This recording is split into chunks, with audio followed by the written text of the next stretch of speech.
welcome back to my channel. I need to come up with a new line other than that. I had a reoccurring visit last night, and it was of something that gave me fear. I don't know if you would even call it fear, because I actually have no fear. It was very uncomfortable, and it was like something was trying to scare me. I've had it maybe a handful other times. One time I remember I was on my phone, and then suddenly out of the blue it hit me like a ton of bricks. It was like the first sentence in my head wasn't mine. It didn't come from me, but it said that I was going to be alone, completely alone. I don't know why I even thought that, heard that, or whatever you want to call it. I got the impression that when my kid's father passes, I will be on my own completely. And I don't know why that would have scared me in the manner it did that day. And then another night, I remember barely of a fear tactic, I guess you would call it. I don't know what it was about or anything. I just know that something was in my room trying to scare me, evidently. And that's how I'm taking it, actually. And then last night, I was doing my color by numbers, as always. And I cannot remember if I smelled them or just the emotion. And I don't remember the thoughts. I know they were negative thoughts. I know that. And I started feeling on guard, if you want to call it that. It was like something was there to scare me, and they were not succeeding, except for I knew what was going on. So I put my phone down and I looked around my room, and I didn't see anything there. My curtains were still black, and I'm like, what in the world? So I just closed my eyes, thinking I'll just try to go to sleep. And then apparently I knew something was there for sure, without a doubt. And I remember I opened my eyes, I couldn't see anything. And then whatever was in the room was trying to put me back to sleep. And I was fighting it. I was fighting it tooth and nail. And I was really trying to keep my eyes open. And I remember sitting there laying there thinking, this is really difficult. This is so difficult. Now, usually when my sleeping pills kicks in, if something has got me going, I usually wake right up. The sleeping pills just stop. Or there have been times where I've been trying to stay awake, and I could actually hold my eyes open for a little while longer. But last night it was very, very difficult. And I remember I giggled a little bit, because I knew that whatever was in the room trying to put me to sleep, they were struggling because I was. And then I just remember I gave in. I'm just like, okay, whatever.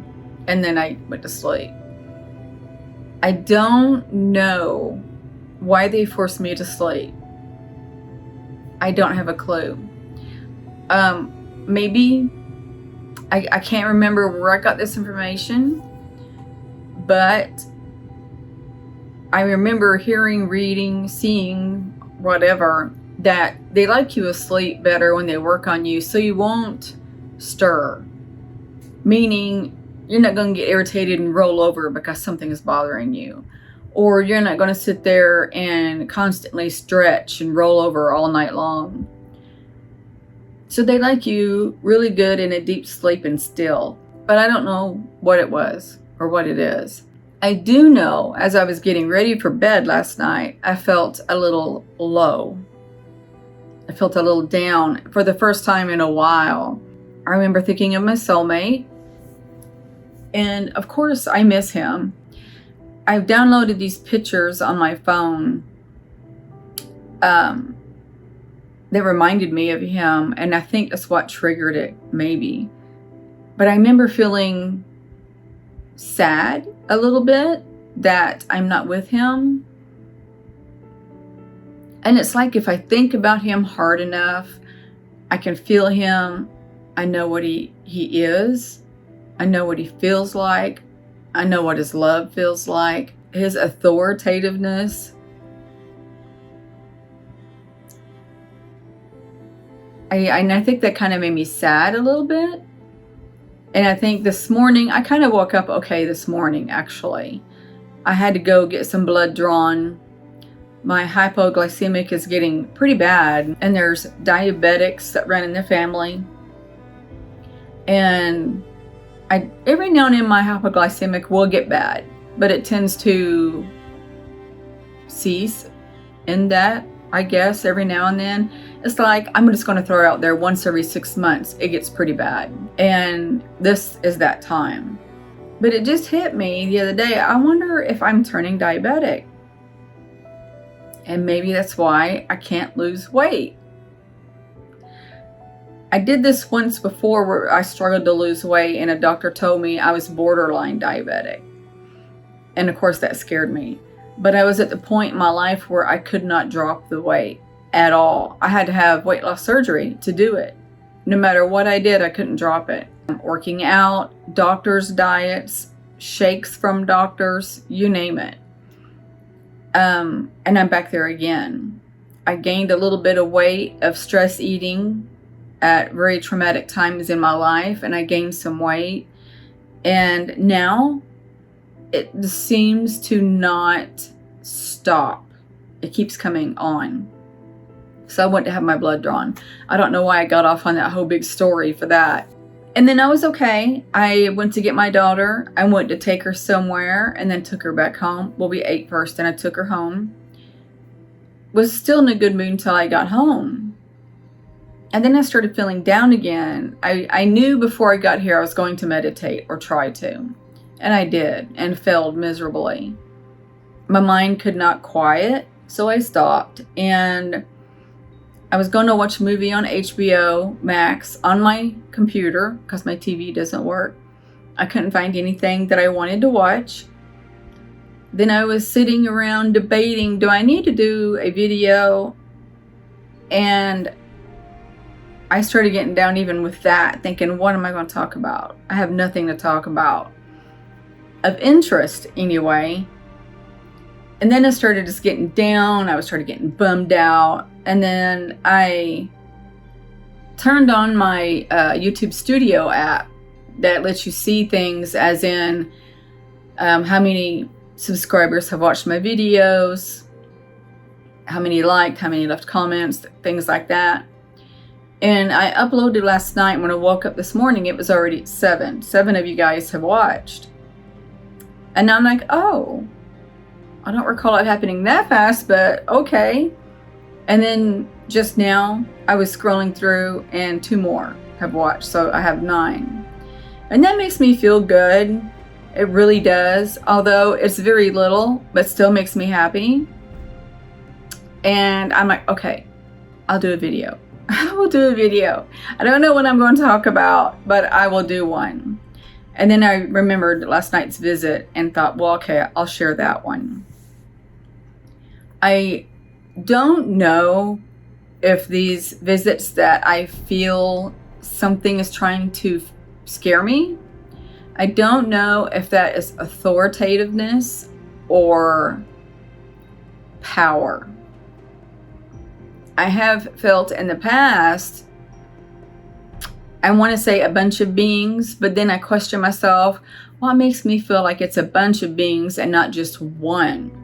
And then I would think, because of the power I felt, well, why couldn't that be just coming from one entity? And now that I'm saying all of that out loud, I'm sure that was channeled. I was speaking to somebody else.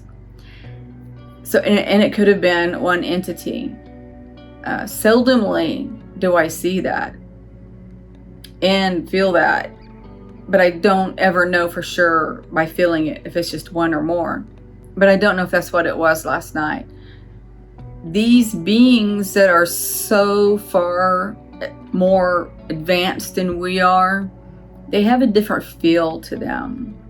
They feel of extreme power. And I'm not talking about strong. I'm talking about they're older than us. They have more wisdom than us. They actually do have powers like telepathy. They can move things. Telekinesis, I think is what you call it. They're just geniuses in almost every aspect that you can imagine. So when they come around, you feel it. Oh, and they're also healers. We are also all of these things that we just forgot. And as we progress through life, we forget how to use all of that. We're born under the veil of forgetfulness anyway, so we just forget all of it. I'm unfamiliar with, if I can't see him, I don't know how many's in there. So I don't know if there was just one being in my room last night or more. And in the past, I don't know if it was just one being or more. Even when I tell you I can smell them, there are bad and there are good. The good ones smell like frankincense, but it's really strong. It's so strong sometimes that it actually burns my eyes. And I always assumed that it was a bunch of entities in my room that smelled so overpowering like that. But then I'm like, what if it's not frankincense? What if it's another essential oil kind of thing? And it's just one entity in my room. And they smell very strong like that. What if, I don't know, because half of them I cannot see. The ones that smell bad, they come around used to often.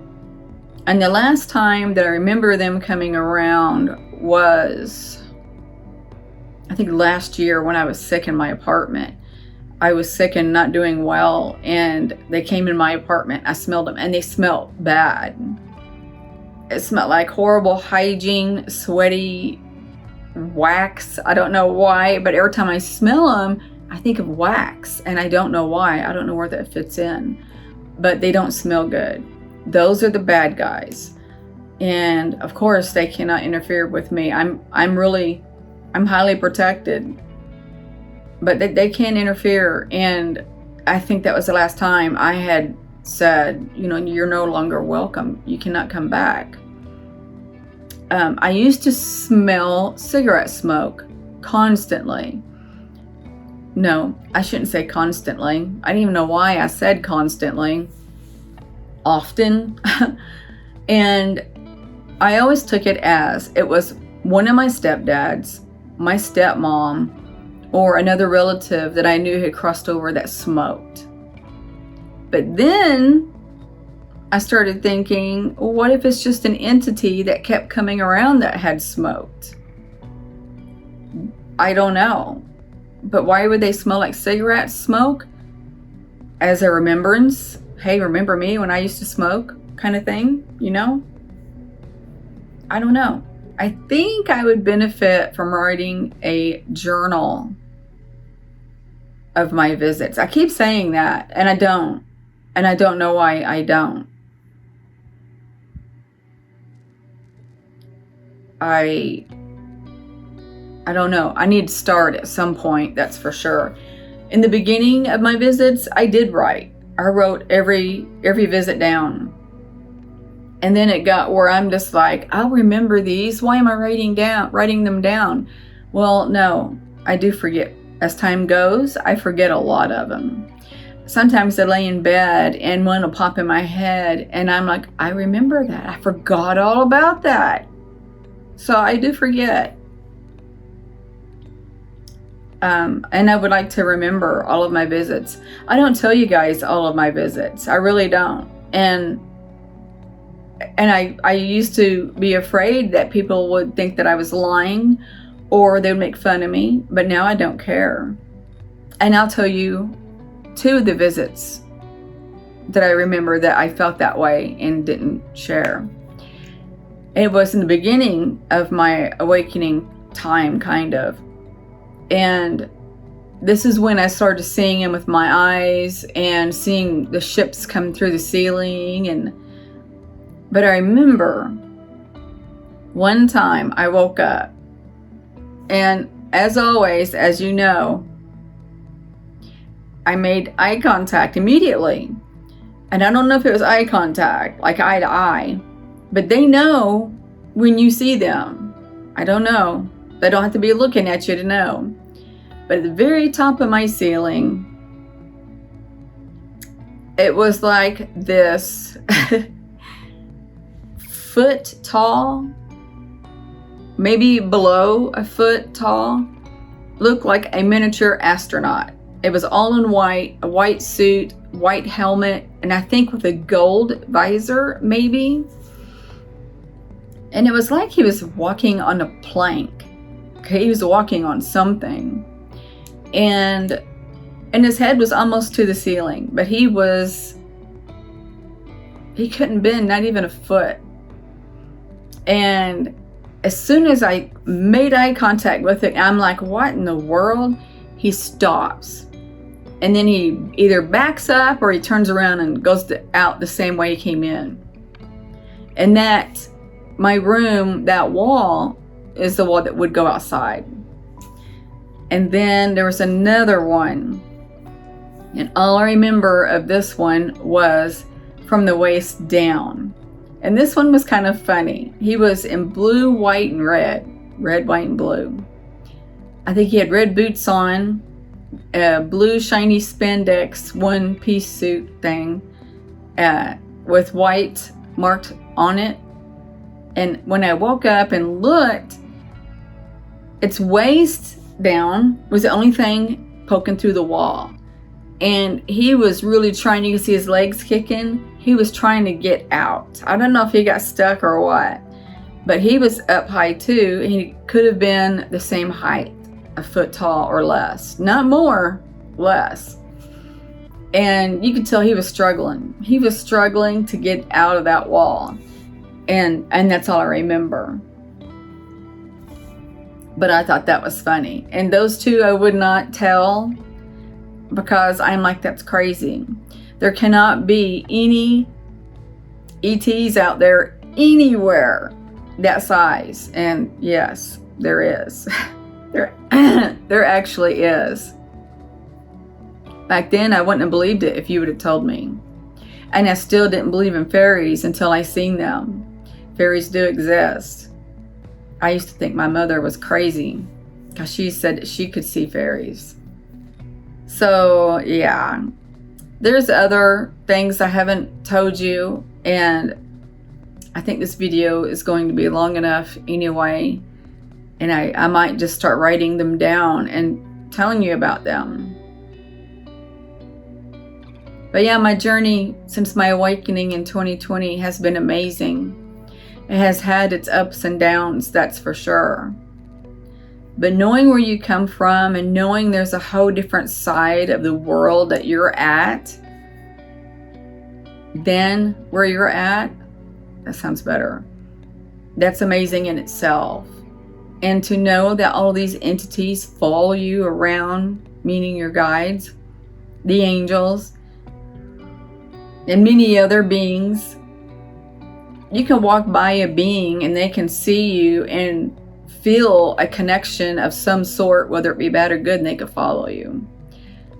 So if you stop and you think about that, that's a lot of beings following you around. And I used to think, all these people in Walmart and all of their guides following them and your guides and the extra souls that are walking around, that's a heck of a lot of people in one building. It's crazy. And I wish that my orbs would show up on camera again because I kind of miss them. But I see them with my eyes now. So I guess it was an exchange. I guess. I don't know. So I'm going to end this here. I hope you enjoyed this one. And I hope one day I can get answers for what's going on with me. I actually have a hypnosis tomorrow, and I'm going to ask her if I can ask one question and see what was in my room last night. And of course, I'll let you know. I hope you're doing well. And I'm going to send you love, light, and peace. Bye.